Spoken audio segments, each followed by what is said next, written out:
ഞാൻ വരാം Shri K T Kunhikannan. Shri Anil ബോസിലേക്ക് പോകുന്നതിന് മുമ്പ് BJP വക്താവ് അഡ്വക്കേറ്റ് ഉല്ലാസ് ബാബുവിലേക്ക് പോവുകയാണ്. അഡ്വക്കേറ്റ് ഉല്ലാസ് ബാബു, ഇപ്പോൾ ശ്രീ ജേക്കബ് ജോർജും ഇപ്പോൾ കെ ടി കുഞ്ഞിക്കണ്ണനും ചൂണ്ടിക്കാട്ടിയ കാര്യങ്ങൾ താങ്കളും ശ്രദ്ധിച്ചിട്ടുണ്ടാകുമല്ലോ. കേരളത്തിനെതിരെ ഒരു വിദ്വേഷ പ്രചരണം ലക്ഷ്യമാക്കി നിർമ്മിച്ച കേരള സ്റ്റോറി എന്നൊരു സിനിമ ഇങ്ങനെ പ്രദർശിപ്പിക്കുന്നതിന്, ദൂരദർശൻ വഴി പ്രദർശിപ്പിക്കുന്നതിന് BJP മുൻകൈ എടുക്കേണ്ടിയിരുന്നോ? BJP ആ കാര്യങ്ങൾ മനസ്സിലാക്കി അതിനകത്ത് ഇടപെടേണ്ടിയിരുന്നതല്ലേ? കേരളത്തോടുള്ള ഒരു വികാരം BJPക്ക് ഉണ്ടാകേണ്ടതല്ലേ? അത് ഉണ്ടായോ?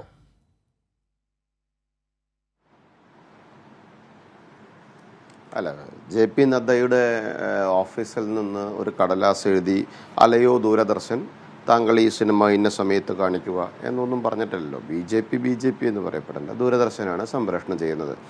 നോക്കൂ, ബഹുമാനനായിട്ടുള്ള കുഞ്ഞിക്കണ്ണൻ അദ്ദേഹം പറയുന്നത് നമുക്ക് മനസ്സിലാവും. കമ്മ്യൂണിസ്റ്റ് പാർട്ടിയുടെ നേതാവാണ്. ഇടതുപക്ഷ രാഷ്ട്രീയത്തിൻ്റെ ശൈലിയിൽ നിന്നുകൊണ്ട് മാത്രം സംസാരിക്കുകയും ഇടതുപക്ഷ ശൈലിയല്ലാതെ മറ്റൊരു ശൈലി ഈ ഭൂമിയിൽ ഇല്ല എന്ന് പോലും വിശ്വസിക്കുന്ന ഒരു ആളുകളെ സംബന്ധിച്ചിടത്തോളം അവർ ആ രാഷ്ട്രീയം കൃത്യമായി പറയും. നല്ല കാര്യം, അത് അവരുടെ രാഷ്ട്രീയം. പിന്നെ ജേക്കബ് ജോർജ് പറയുന്നതിനെക്കുറിച്ചൊന്നും ഞാൻ ജേക്കബ് ജോർജ് കുറേ നാളുകളായിട്ട് നമ്മൾ അദ്ദേഹത്തിൻ്റെ ശൈലി എടുത്താൽ 7 വർഷം അടുപ്പിച്ചൊരു രാഷ്ട്രീയ സംഘടനയെ അനുകൂലിക്കുന്നുണ്ടെങ്കിൽ ഇപ്പോൾ CPM രണ്ടാം ഭരണം വന്നതുകൊണ്ട്, അല്ലെങ്കിൽ സാധാരണഗതിയിൽ അദ്ദേഹത്തിന്റെ തീരുമാനങ്ങളും അഭിപ്രായങ്ങളൊക്കെ 5 വർഷം നിലനിൽക്കാറുണ്ട്. ഒരു അഭിപ്രായം പറഞ്ഞു എന്നുള്ളത് കൊണ്ട് നിങ്ങൾ സ്ഥിരം കാണിക്കുന്ന ശൈലി കൃത്യമായിട്ട് അദ്ദേഹം പറഞ്ഞ കാര്യങ്ങളോട് താങ്കൾക്ക് എന്തെങ്കിലും പ്രതികരിക്കാനുണ്ടെങ്കിൽ പറയൂ. അല്ലെങ്കിൽ ചർച്ച നമുക്ക് മുന്നോട്ട് കൊണ്ടുപോകുന്നതിന് ബുദ്ധിമുട്ടാണല്ലോ.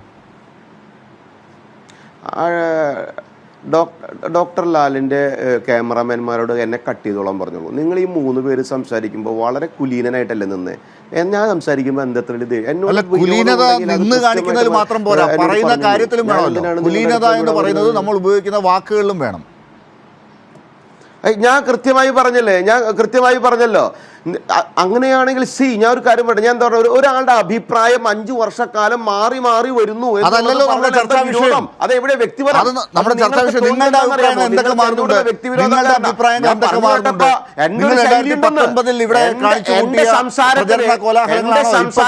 ആയിക്കോട്ടെ, അതിൽ തെറ്റ് ഞാനൊന്നും പറഞ്ഞല്ലോ. ഞാൻ അദ്ദേഹത്തിന്റെ ശൈലി അതാണെന്നല്ലേ പറഞ്ഞുള്ളൂ. പറഞ്ഞ കാര്യത്തോട് നിങ്ങൾക്ക് എന്തുണ്ട് പറയാൻ?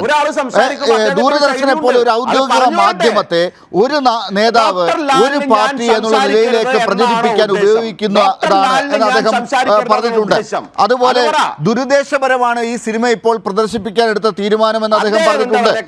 BJPക്ക് അതുകൊണ്ട് കേരളത്തിൽ ഒരു വോട്ട് പോലും അധികം കിട്ടാൻ പോകുന്നില്ല എന്ന് അദ്ദേഹം പറഞ്ഞു. നിങ്ങളുടെ മറുപടി എന്താണ്? ഒന്നും പറഞ്ഞത് നിങ്ങൾക്ക് ഓർമ്മയില്ല അല്ലേ? അദ്ദേഹം എന്തും പറഞ്ഞോട്ടെ. ഞാൻ ഈ സിനിമയെ കുറിച്ചാണ് നിങ്ങളുടെ ചർച്ച. ആ ചർച്ചയ്ക്ക് മുൻപ് സിനിമയെ കുറിച്ചല്ല ചർച്ച. അങ്ങനെ ഒരു സിനിമ വിവാദമായതാണ്. ആ വിവാദമായ സിനിമ ദൂരദർശനിൽ ഇപ്പോൾ തെരഞ്ഞെടുപ്പ് പെരുമാറ്റച്ചട്ടം നിലനിൽക്കുമ്പോൾ കാണിക്കുന്നത് എന്തുകൊണ്ട് എന്നാണ് നമ്മുടെ ചർച്ച. ദൂരദർശൻ ഞാൻ ഒരു കാര്യം കൃത്യമായിട്ട് പറയട്ടെ. 250 കോടി രൂപയോളം ഇന്ത്യ മഹാരാജ്യത്ത് കളക്ട് ചെയ്ത ഒരു സിനിമ. ആ സിനിമയ്ക്കകത്ത് കണ്ടന്റ് പറയുമ്പോൾ നിങ്ങൾക്ക് എന്താ ബുദ്ധിമുട്ട്? കേരളത്തിൽ അതിനോട് അനുയോജ്യമായിട്ടുള്ള സംഭവങ്ങളൊക്കെ കേരളത്തിൽ നടന്നിട്ടില്ല. നിമിഷ ഫാത്തിമയും സോഫിയ സെബാസ്റ്റ്യനും അതുപോലെ തന്നെ ജസ്ന, എരുമേലിയുള്ള ജസ്നയൊക്കെ ഇപ്പോൾ എവിടെയാ? ക്രിസ്ത്യൻ പാതിരിമാരെ കുറിച്ചും, അതായത് 32,000 സ്ത്രീകൾ കേരളത്തിൽ നിന്ന് മതം മാറി ചേർന്നു സിനിമ കാണാത്തോണ്ടാണ് ഡോക്ടർ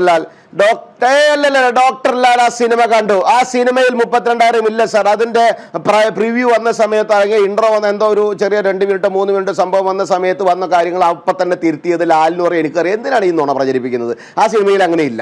നോക്കുന്നു, ഈ കേരളത്തിനകത്ത് IS തീവ്രവാദ റിക്രൂട്ടിംഗ് സംവിധാനം നടന്നിട്ടില്ല എന്ന് ഡോക്ടർ ലാലിന് എന്നോട് പറയാൻ സാധിക്കുമോ? ക്രിസ്ത്യൻ ഇടയലേഖനങ്ങൾ അടക്കമില്ലേ? ക്രിസ്ത്യൻ സമൂഹത്തിലടങ്ങുന്ന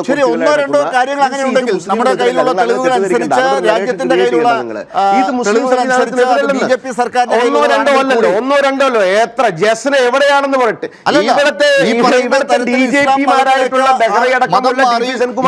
നിരവധി ആളുകൾ റിപ്പോർട്ട് ചെയ്തതാണ്. ഇത് കേരളത്തിന്റെ ആയിരക്കണക്കിനാണെന്ന് ഈ സിനിമ പറയുന്നുണ്ട്. അങ്ങനെ പറയുന്ന ഒരു കാര്യം കേരളത്തെ അപമാനിക്കുന്നതാണ്. അങ്ങനെ ഒരു സംഭവം ഇല്ല. അങ്ങനെ കേരളത്തിൽ നടക്കുന്നതായി തെളിവില്ല. അത് BJP സർക്കാരിന്റെ കയ്യിലുമില്ല. ശരി, കേരള സംസ്ഥാനത്തിന് ബുദ്ധിമുട്ടുള്ള ഒരു സിനിമയാണെന്ന് കേരളത്തിലെ ബഹുഭൂരിപക്ഷം ആളുകളും സംഘടനകളും പറയുമ്പോൾ അങ്ങനെ ഒരു സിനിമ ദൂരദർശൻ പോലെ ഒരു ഔദ്യോഗിക മാധ്യമത്തിൽ ഈ തെരഞ്ഞെടുപ്പ് സമയത്ത് കാണിക്കുന്നത് പെരുമാറ്റച്ചട്ട ലംഘനമല്ലേ? മാറരുതെന്ന ഒരു അപേക്ഷയാണുള്ളത്. വേറൊരു ഒരു സിനിമയുടെ പേരും പറഞ്ഞ് ദൂരദർശന്റെ പേരും പറഞ്ഞ് രാഷ്ട്രീയ മുതലെടുപ്പ് നടത്തുക. ശ്രീ ഉല്ലാസ് ബാബു ദയവായി താങ്കൾ ഒന്ന് ഞാൻ പറയുന്നത് കേൾക്കാമോ? ശ്രീ ഉല്ലാസ് ബാബു ദയവായി താങ്കൾ ഞാൻ പറയുന്നത് കേൾക്കാമോ? നിങ്ങൾ ഞാൻ പറയുന്നത് കേൾക്ക്. താങ്കളെ ഞാനാണല്ലോ ഈ ചർച്ചയിലേക്ക് ക്ഷണിച്ചത്. എനിക്ക് താങ്കളോട് ചില ചോദ്യങ്ങൾ ചോദിക്കാനുള്ളത് കൊണ്ട് BJPക്ക് വേണ്ടി അത് പറയാനാണ് താങ്കൾ ഇങ്ങോട്ട് വന്നിരിക്കുന്നത്. താങ്കൾ പ്രസംഗിക്കാനായി എന്തെങ്കിലും എഴുതിക്കൊണ്ട് വന്നിട്ടുണ്ടെങ്കിൽ അത് മുഴുവൻ ഇവിടെ പറഞ്ഞിട്ട് പോകാനല്ലോ താങ്കളെ ക്ഷണിച്ചത്. ചോദ്യം കേൾക്കുന്നതിന്റെ മറുപടി പറയാനോ? എന്റെ ചോദ്യം താങ്കൾ കേട്ടോ? ഒരു കാര്യം ചോദിച്ചാൽ ആ ചോദ്യത്തിന് മറുപടി എന്റെ ചോദ്യം താങ്കൾ കേട്ടോ? എന്റെ ചോദ്യം താങ്കൾ കേട്ടോ? എന്റെ ചോദ്യം താങ്കൾ കേട്ടോ? ശരി, എന്റെ ചോദ്യം എന്താണെന്നെങ്കിലും പറയൂ. എന്റെ ചോദ്യം എന്താണെന്നെങ്കിലും താങ്കൾ പറയൂ. എന്റെ ഉത്തരം താങ്കൾ കേട്ടോ? എന്റെ ഉത്തരം താങ്കൾ കേട്ടോ? അത് കേട്ടതുകൊണ്ടാണ് ഞാൻ പറയുന്നത്. അത് കേട്ടു. എന്റെ ചോദ്യത്തിനല്ല താങ്കൾ ഉത്തരം പറയുന്നത്. എന്റെ ചോദ്യത്തിനല്ല താങ്കൾ ഉത്തരം പറയുന്നത്. ഞാനൊരു ഉത്തരം പറയുമ്പോ അതിന്റെ ഇടയിൽ കയറി വെടിവെച്ച് അങ്ങനെ താങ്കൾ പറയുന്ന ഉത്തരത്തിനനുസരിച്ച് ചോദ്യം എനിക്ക് രണ്ടാമത് ഫേസ് ചെയ്യാൻ പറ്റില്ല. എന്റെ ചോദ്യം ആദ്യമുണ്ട്, അത് താങ്കൾ കേൾക്കൂ. ബാക്കി 3 പേരോട് ആ ശൈലി ആയിരുന്നല്ലോ. അതെ തന്നെയായിരുന്നു. ഞാനൊരു ചോദ്യം ചോദിച്ചു, അവർ ഉത്തരം പറഞ്ഞു. താങ്കളോട് ഞാൻ ചോദ്യം ചോദിച്ചു, അപ്പോൾ താങ്കൾ പറയുന്നു ഞാൻ ഉത്തരം പറയും ആദ്യം, പിന്നീട് ചോദ്യം ഇടാനാണ് താങ്കൾ പറയുന്നത്. നിങ്ങൾ എന്തിനാ എന്നോട് ഇങ്ങനെ വ്യക്തിവൈരാഗ്യം കാണിക്കുന്നത്? എന്ത് വ്യക്തിപരമായിരിക്കാം? എനിക്ക് താങ്കളെ വ്യക്തിപരമായിട്ട് എനിക്ക് കൂടുതലൊന്നും അറിയില്ല. BJP ആണ് താങ്കളെ എനിക്ക് ഇങ്ങോട്ടേക്ക് തന്നിരിക്കുന്നത്. താങ്കളോട് എനിക്കൊരു ചോദ്യം ചോദിക്കാനുണ്ട്. ഇതാണ് ആ ചോദ്യം. കേരളത്തിനെതിരെ വിദ്വേഷ പ്രചരണം ലക്ഷ്യമാക്കി നിർമ്മിച്ച ഒരു സിനിമയാണ് കേരള സ്റ്റോറി എന്ന് പരക്കെ അഭിപ്രായമുണ്ട്. ഈ പാനലിൽ തന്നെ ഇതുവരെ സംസാരിച്ചവർ ആ അഭിപ്രായം പറഞ്ഞിട്ടുണ്ട്. ഇതുവരെ നമ്മുടെ നാട്ടിൽ കേരളത്തിൽ രാവിലെ മുതൽ ഇതുവരെ, ഇന്നലെ രാത്രി മുതൽ ഇതുവരെ, ഈ വാർത്ത അറിഞ്ഞത് മുതൽ സംഘടനകളും പാർട്ടികളും ഒക്കെ കേരളത്തെ അധിക്ഷേപിക്കുന്നതാണ്. ഈ സിനിമ ഇപ്പോൾ ദൂരദർശനിൽ കാണിക്കാതിരിക്കാൻ അടിയന്തരമായി ഇടപെടണമെന്ന് പറഞ്ഞിട്ടുണ്ട്. രണ്ടാമത് ഈ സിനിമ പെരുമാറ്റച്ചട്ട ലംഘനം ആണ് ഉണ്ടാക്കുന്നത്. ഇപ്പോൾ ഇലക്ഷൻ ടൈമിൽ ഇത് കാണിക്കാൻ പാടില്ല, അത് BJPയുടെ അജണ്ടയെ സഹായിക്കുന്നതാണ് എന്ന് പറഞ്ഞിട്ടുണ്ട്. അതിന് താങ്കളുടെ മറുപടി എന്താണ്?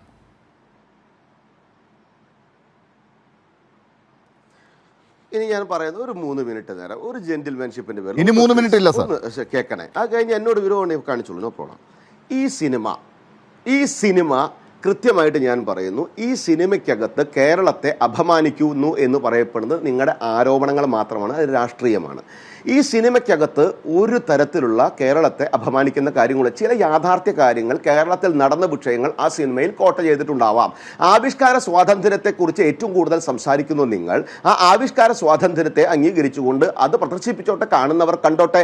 നിങ്ങൾ കേരളത്തെ ഇകഴ്ത്തി കാണിക്കുന്നു എന്നുള്ളത് ആരോപണം മാത്രമാണ്. പക്ഷേ ഈ കേരളത്തിനകത്ത് നടക്കുന്ന യാഥാർത്ഥ്യങ്ങൾ, ക്രിസ്ത്യൻ സമൂഹത്തെയും ഹിന്ദു സമൂഹത്തെയും നിരവധി പെൺകുട്ടികൾ ഇതേപോലെ തന്നെ റിക്രൂട്ട് ചെയ്യപ്പെട്ടിട്ടുണ്ട്. അതിന് കൃത്യമായിട്ടുള്ള തെളിവുകളുമുണ്ട്. കൃത്യമായിട്ടുള്ള നിയമ സംവിധാനത്തിന്റെ അല്ലെങ്കിൽ പോലീസ് സംവിധാനവും കൃത്യമായി റിപ്പോർട്ട് ചെയ്ത ചരിത്രവും ദൂരദർശൻ പോലെ ഒരു ചാനലിൽ കാണിക്കുന്നത് എങ്ങനെയെന്നാണ് ചോദ്യം സാർ. അങ്ങനെയാണെങ്കിൽ BJPക്കും ഹിന്ദുത്വവാദികൾക്കും സംഘപരിവാറിനും ഒക്കെ ദോഷമുണ്ടാക്കുന്ന ഒരുപാട് സിനിമകൾ മലയാളത്തിൽ ഇറങ്ങിയിട്ടുണ്ട്. അവരെ എതിർക്കുന്ന സിനിമകളുണ്ട്. അതൊക്കെ ഈ സമയത്ത് കാണിക്കുമോ?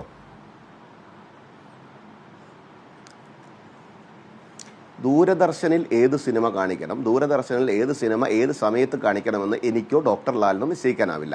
അതിനൊരു കൃത്യമായ സിസ്റ്റം ഉണ്ട്. അല്ല, ആ സിസ്റ്റമാണ് നേരെ വർക്ക് ചെയ്തോ എന്ന് ചോദിക്കുന്നത്. അതിപ്പോ മറ്റൊരു സ്വകാര്യ ചാനലാണെങ്കിൽ നമുക്ക് ഈ രീതിയിൽ തർക്കിക്കാം. പക്ഷെ ദൂരദർശനിൽ അതിനുള്ള സംവിധാനം എന്താണ് സാർ?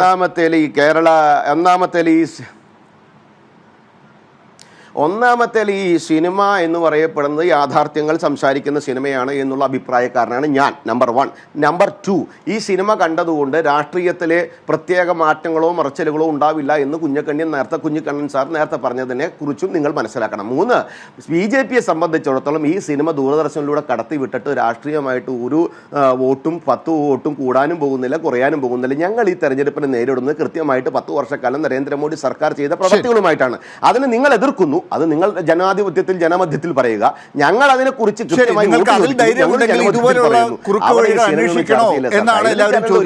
അതായത് നിങ്ങൾ ചെയ്ത കാര്യങ്ങളിൽ വിശ്വാസമുണ്ടെങ്കിൽ സിനിമകൾ കടത്തിവിട്ട് ധ്രുവീകരണം ഉണ്ടാക്കുന്നത് എന്നൊരു ചോദ്യം ഉയരും.